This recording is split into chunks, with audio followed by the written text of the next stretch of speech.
can move it? Huh, that's a new program. You still better be watching it.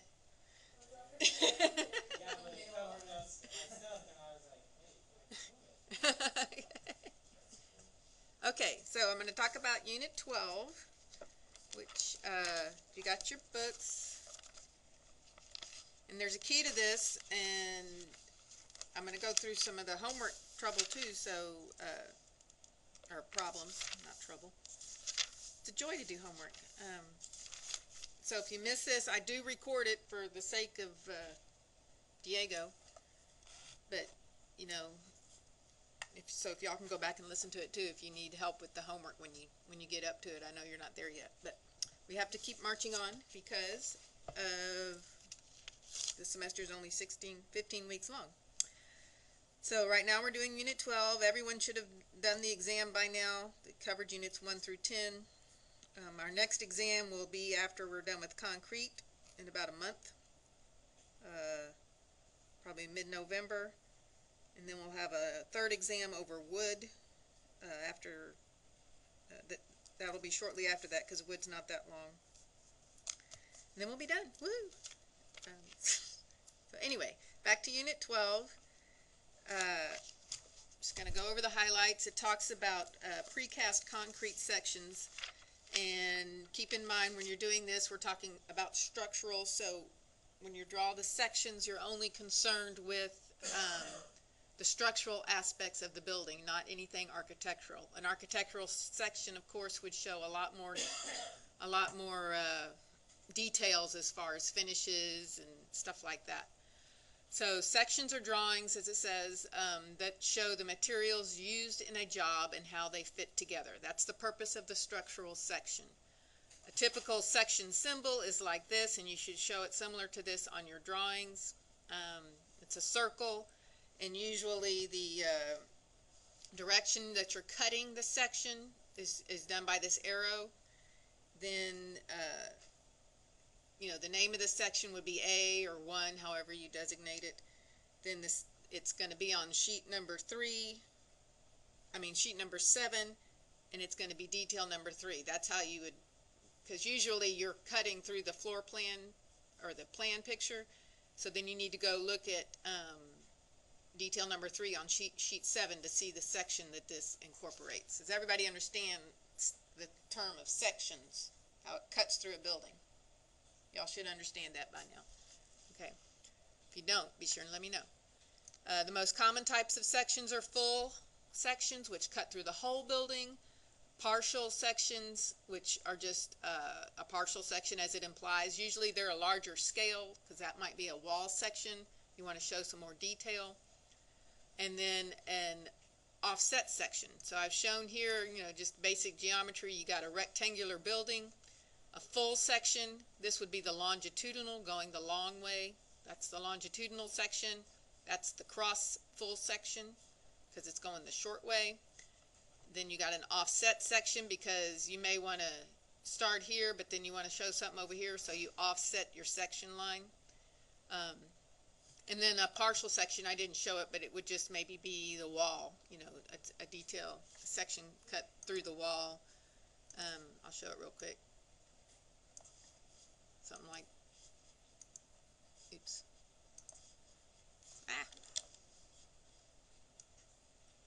You know, you would just go like that.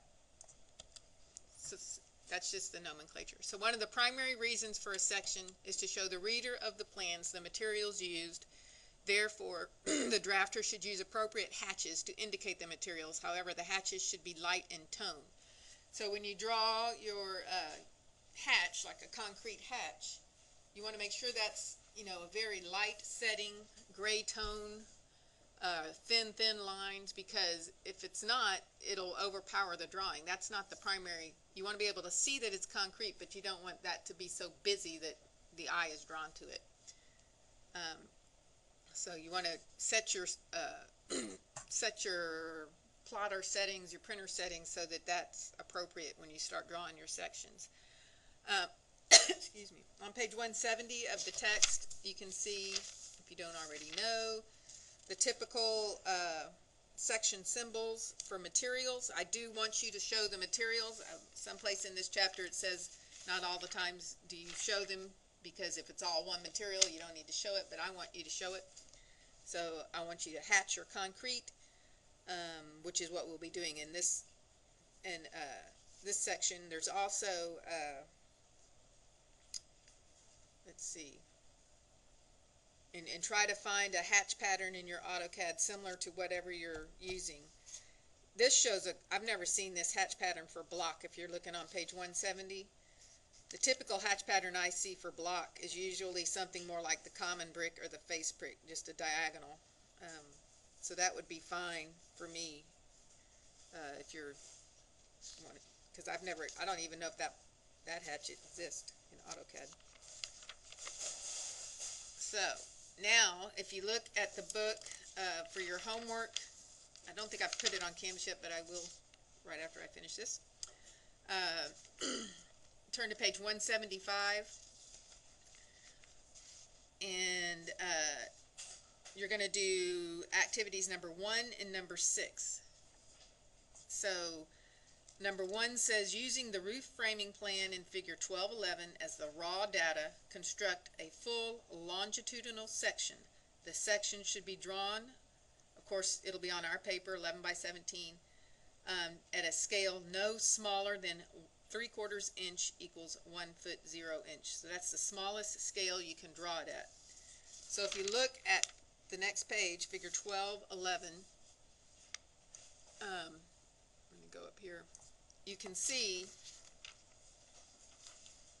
this pink line. Oops, sorry.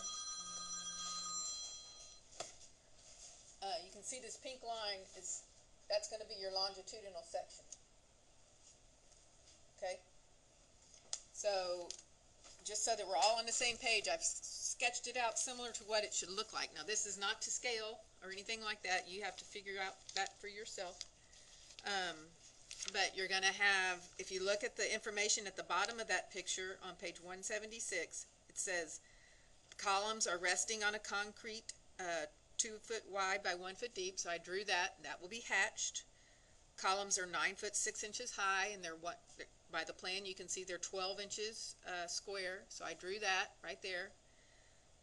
Beams rest directly on top of the columns, and the beams are 12 inches by 18 inches. You can see that. So I've shown that there. And then it says the double T's, the 14-inch double T rests directly on top of the beam. So then of course that will continue. This whole thing will continue because you're going to do a full section all the way to the other side. And notice that the edge of the double T goes out 8 inches past the face of the beam in the column. So you'll have to measure that and go out there, and then you can draw one double T and then just copy it all the way over.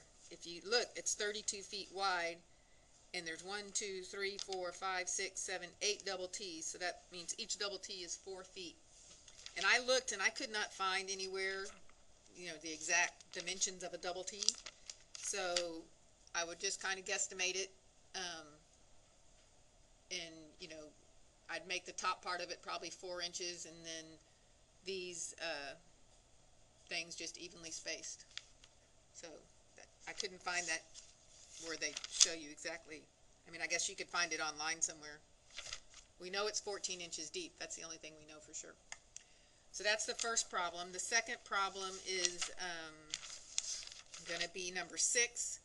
Construct a partial section A at a scale of 3/4 inches showing only the structural situation at the roof. So you're going to, if you look at page 178, you're going to see where the A mark is. It's in 2 places, and you can choose either one. I don't know if they're opposite hand or not, but you're going to have to sort of work through it to see, like I did here, and then your final drawing will only be at this point here, basically looking at that situation opposite hand. But you have to figure out, you have to, again, you have your 2 by, in the notes below it says there's a concrete slab 4 inches thick located 8 inches above the footing There's a footing that is 2 by 1, so I drew that, and I drew my concrete slab. Then it says the columns are 12 inches square and they rest on the footings, so I drew that. Then it talks about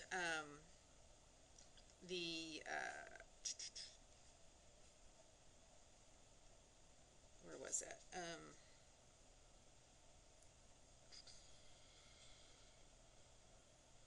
Okay, the wall that you're going to cut through is going to be an 8-inch block. I did not draw that on here.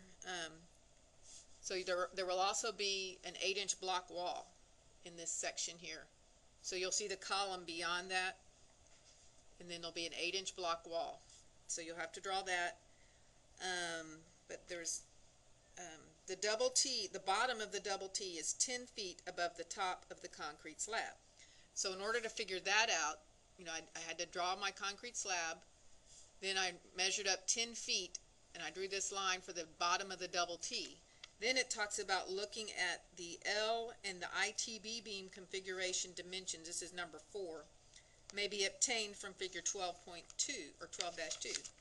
So if you go back in the chapter and look at figure 12-2, they're talking about these beams that hold up the double T. And you can see from this figure that those beams are 1 foot 8 inches high, and then if your double T is 14 inches, so 1 foot 8 inches is 20 inches minus 14 inches, that little ledge is going to be 6 inches.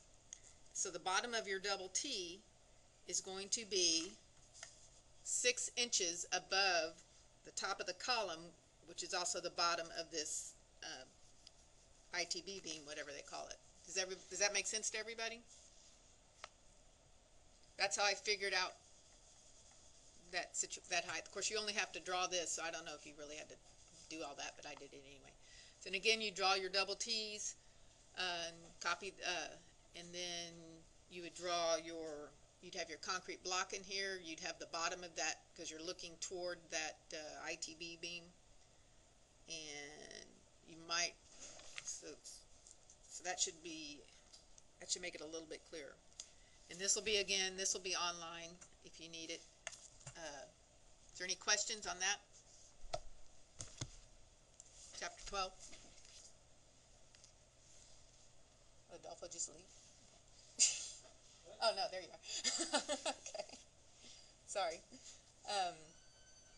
Okay, so I know you're still catching up, but just keep on catching up because I'm going to keep on going.